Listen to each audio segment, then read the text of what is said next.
की व्रत कथा।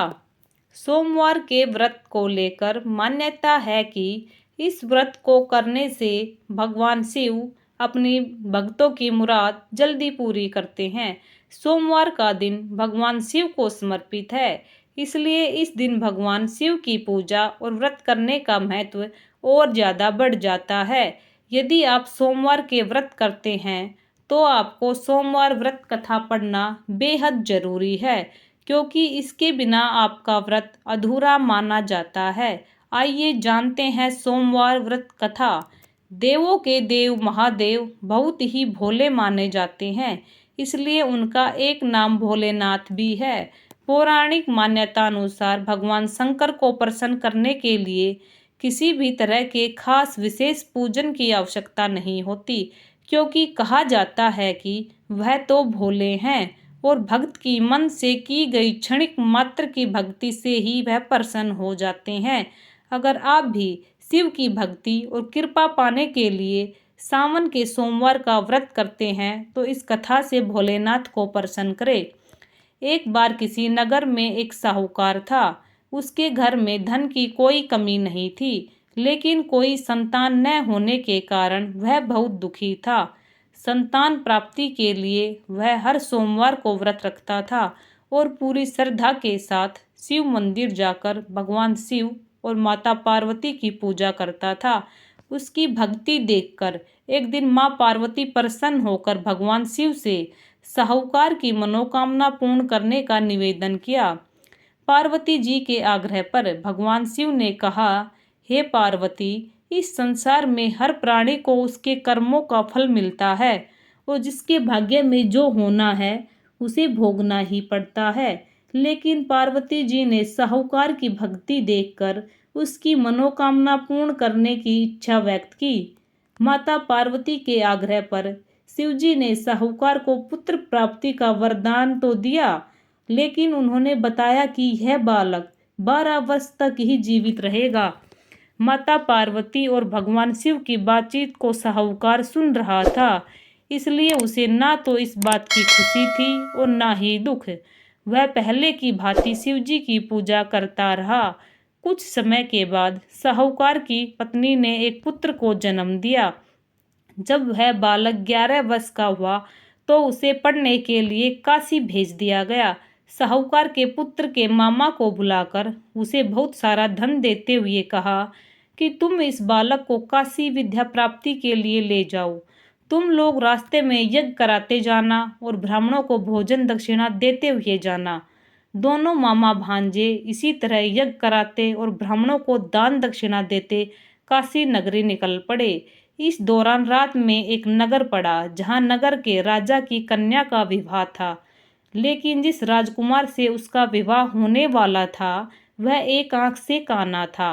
राजकुमार के पिता ने अपने पुत्र के काना होने की बात को छुपाने के लिए सोचा, क्यों न उसने साहूकार के पुत्र को दूल्हा बनाकर राजकुमारी से विवाह करा दूं। विवाह के बाद इसको धन देकर विदा कर दूंगा और राजकुमारी को अपने नगर ले जाऊंगा। लड़के को दूल्हे के वस्त्र पहनाकर राजकुमारी से विवाह करा दिया गया। साहूकार का पुत्र ईमानदार था। उसे यह बात सही नहीं लगी, इसलिए उसने अवसर पाकर राजकुमारी के दुपट्टे पर लिखा कि तुम्हारा विवाह तो मेरे साथ हुआ है, लेकिन जिस राजकुमार के संग तुम्हें भेजा जाएगा वह एक आंख से काना है। मैं तो काशी पढ़ने जा रहा हूँ। जब राजकुमारी ने चुन्नी पर लिखी बातें पढ़ी तो उसने अपने माता पिता को यह बात बताई। राजा ने अपनी पुत्री को विदा नहीं किया, फिर बारात वापस चली गई। दूसरी ओर साहूकार का लड़का और उसका मामा काशी पहुँचे और वहां जाकर उन्होंने यज्ञ किया। जिस दिन लड़का 12 साल का हुआ उस दिन भी यज्ञ का आयोजन था। लड़के ने अपने मामा से कहा, मेरी तबीयत कुछ ठीक नहीं है। मामा ने कहा कि तुम अंदर जाकर आराम कर लो। शिवजी के वरदानुसार कुछ ही देर में उस बालक के प्राण निकल गए। मृत भांजे को देख उसके मामा ने विलाप करना शुरू किया।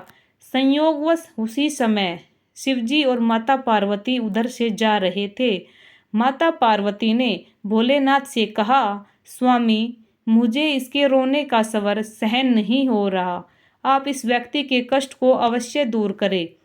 जब शिवजी मृत बालक के समीप गए तो वह बोले कि यह उसी साहूकार का पुत्र है जिसे मैंने 12 वर्ष की आयु का वरदान दिया था।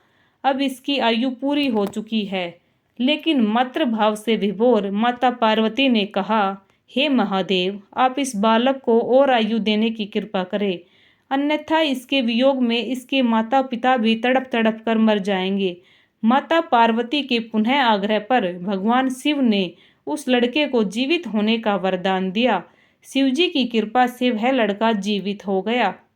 शिक्षा पूरी करके लड़का मामा के साथ अपने नगर की ओर वापस चल दिया। दोनों चलते हुए उसी नगर में पहुंचे जहां उसका विवाह हुआ था। उस नगर में भी उन्होंने यज्ञ का आयोजन किया। उस लड़के के ससुर ने उसे पहचान लिया और महल में ले जाकर उसकी खातिरदारी की और अपनी पुत्री को विदा किया। इधर साहूकार को उसकी पत्नी भूखे प्यासे रहकर बेटे की प्रतीक्षा कर रहे थे। उन्होंने प्रण कर रखा था कि यदि उन्हें अपने बेटे की मृत्यु का समाचार मिला तो वह भी अपने प्राण त्याग देंगे। परंतु अपने बेटे के जीवित होने का समाचार पाकर वह बेहद प्रसन्न हुए। उसी रात भगवान शिव ने साहूकार के सौपन में आकर कहा, हे श्रेष्ठी, मैंने तेरे सोमवार के व्रत करने और व्रत कथा सुनने से प्रसन्न होकर तेरे पुत्र को लंबी आयु प्रदान की है।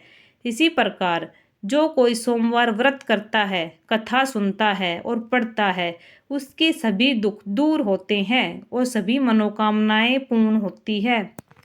आप सभी भक्तों से निवेदन है कि कमेंट में हर हर महादेव जरूर लिखें। धन्यवाद।